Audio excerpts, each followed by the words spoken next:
So I'm in the kitchen doing my kitchen work, and during a break, I sit on a crate.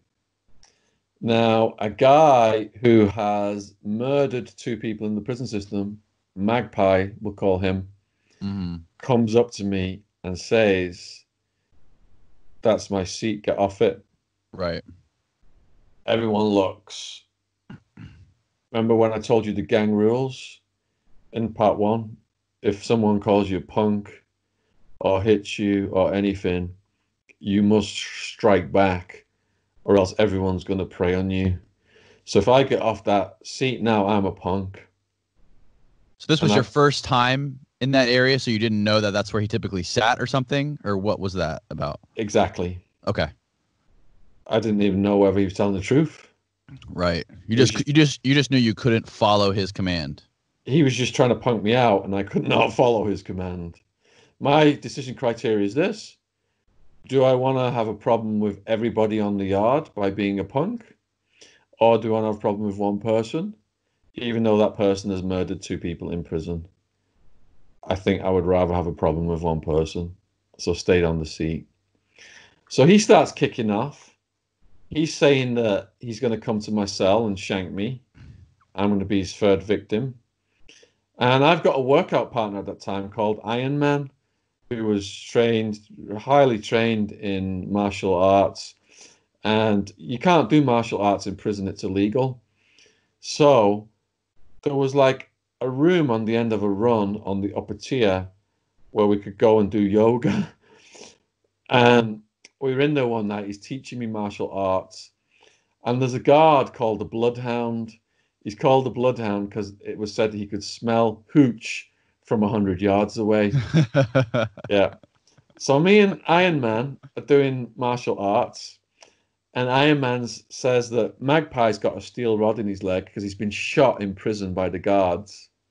So Iron Man wants me to do a snap kick on the iron rod in this guy's leg, and then as he falls forward to put him out of action by going for his eyeballs. He's teaching me all this stuff. But Do then we the start the thing. either that or just gouge him or whatever. Yeah. So he's teaching me these things, and we had a sense that something was coming at us.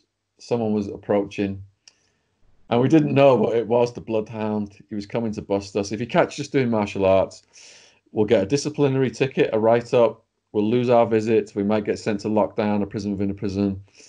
All these bad things will happen. So all of a sudden, we both jumped into tree pose in yoga. So we're both just in tree pose as the Bloodhound jumps into the cell. And there's nothing he could do about that because yoga is perfectly legal. Oh my Yeah, God. yeah. Now, every night after my training with Iron Man, I'm getting more and more perplexed because this thing's hanging over me and I just want the beef to be squashed. Right. So I said to Iron Man, why don't I just steam into his room, have the fight, and get it over with? And Iron Man said, look, the cameras will show you've gone to his room. You'll be the aggressor. You're about to get released. But if they file street charges on you for going into his room, you could get another 5 years onto your sentence. Right. So every night I'm in my cell with my sneakers on, just waiting for him to come in. I'm just going to bounce up. And about, he's mouthing off, he's going to do this, he's going to do that. And eventually the people on the yard said to him, if you don't go in and do something after all this mouthing off, you're going to have to leave the yard, which means they're going to beat him up and kick him off the yard. So one night he comes into my cell and I jump up, assume the position, kind of turn a bit of an angle from him, ready to throw a punch and stuff. But he's got like a look on his face, and I'm trying to figure it out. He doesn't look like he wants to fight, but maybe he's trying to sucker punch me. He He's got trying. into. How did he get in? Oh, this was like a yard where you could just walk into people's cells. Oh, okay. Okay. Yeah, yeah. He just came up the stairs, walked along the tier, and came into my cell. So I jump up. I'm ready. Look at him. He looks like he's not going to get down, but I'm thinking maybe he's trying to trick me into a false sense of security, and then he's going to just go bam, bam. So I'm looking at him. I'm saying, "What's up?" And he's like, He said that he's come to apologize. I said, for what? I said, what? And he said he was just clowning. He said when he said he was going to kill me, he was just clowning. Now, Yeah. I said to him, I said, when someone who's killed two people in the prison system tells someone and their friends that they're going to kill them, because of your history, we're not going to see that as clowning. And he's like, yeah, I understand that. But I'm about to get released. And if I kill you, I could get the death penalty or I'll never get out. I've already served 30 something years, whatever it was. He said that the guys he killed them when he first came in. It was either them or him. It was something he had to do. And he extended his sentence and he was looking forward to getting out. And then he got a really sad look on his face. And he said, he goes, England, all I know is heroin. He goes, I've got money. My dad had a business, but how am I going to survive? All I know is heroin.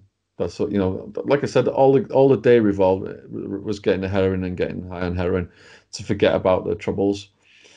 And he looked at me and he knew I had a female visiting me and he asked me for help. And I promised him some help, but he never followed through. And in the end, this guy I thought I was going to have to fight, who was maybe going to try and stab me to death. I felt his pain. Right. I felt his heart open when he was looking at me talking about the heroin. And I just felt the pain of everything he'd been through for 30 years and wondered what kind of horrible life he'd had. And I completely reversed in that second of my heart opening from this guy being my number one enemy coming to kill me to feeling sorry for the dude.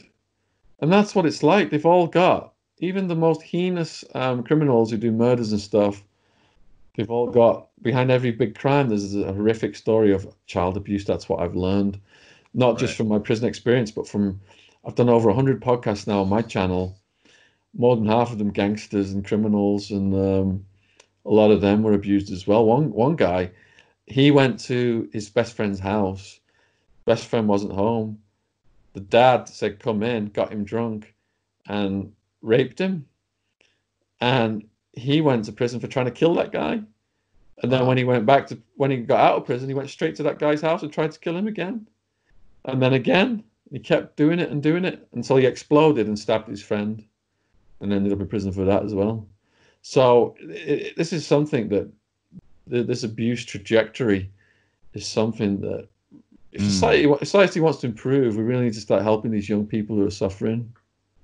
Yeah, I know that's a vast majority of the people that are in there. But it's so interesting how there is just this fascination with these types of people in pop culture and in the media. You know what I mean? Especially when they're murderers. Like there's so many documentaries, for example, and I think one of like the key things. I don't know if you've noticed this or if you've done a lot of studying on this, but the people who go through not necessarily child trauma or child abuse, but they don't get that connection when they're in that infant stage. Like just for an example, Ted Kaczynski. How I just watched this documentary and they talk about how when he was an infant, he basically broke out in hives and had to go to the hospital for like months and months and months. And when he came back they wouldn't allow his parents to visit him more than an hour a week.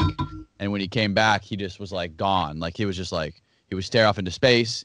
He had gone from like this bubbly, happy little kid to just like nobody's home. He lost all his empathy. He lost his moral compass. And that guy was pretty fucking smart considering he was in Harvard by the age of 16 and doing all this stuff. And, the people like that guy had a cult following from prison. The stuff that he talked about or whatever, he had sort of like developed this massive group of people that worshiped him. How many people did you run into, if any, in prison or after prison that you would consider true psychopaths? Oh my goodness. I've known psychopaths before prison, in prison, and after prison. And I think the psychopathy is highest when they are youngest, and then it mellows out and they find ways to make alliances with people, and they just, become more strategic rather than brute force, in your face violence. So Two Tonys was an example, as a younger person on the cocaine, just whacking people and not thinking twice, Yeah. um, just looked at it as a business transaction, kind of thing. Some of these mafia guys see it as the same as being in the military. You signing up to something where you're going to kill or be killed. Hmm. But then you've got, I've never associated with the complete psychopathic monsters who would just torture and kill kids and women and stuff like that. I've never associated or met anybody like that. Who like planned out their murders. You know what I mean? Like thought like I'm gonna.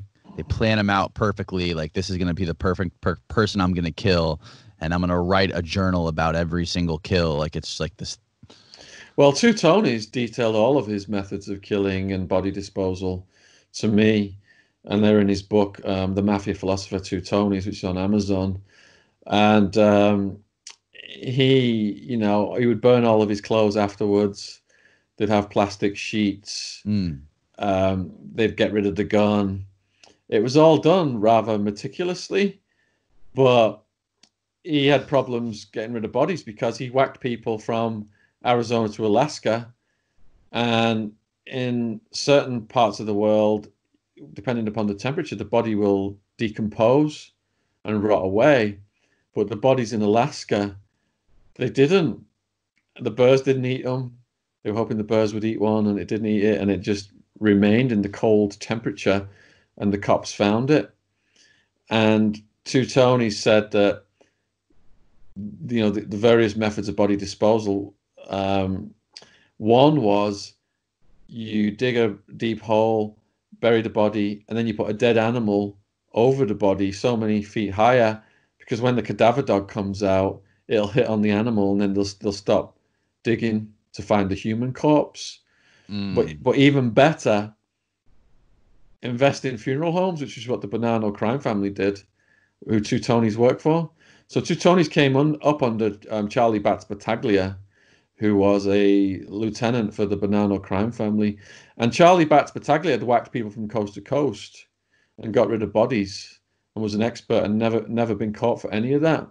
So he passed that information down to Two Tonys, and that's how he learned to get away with these things.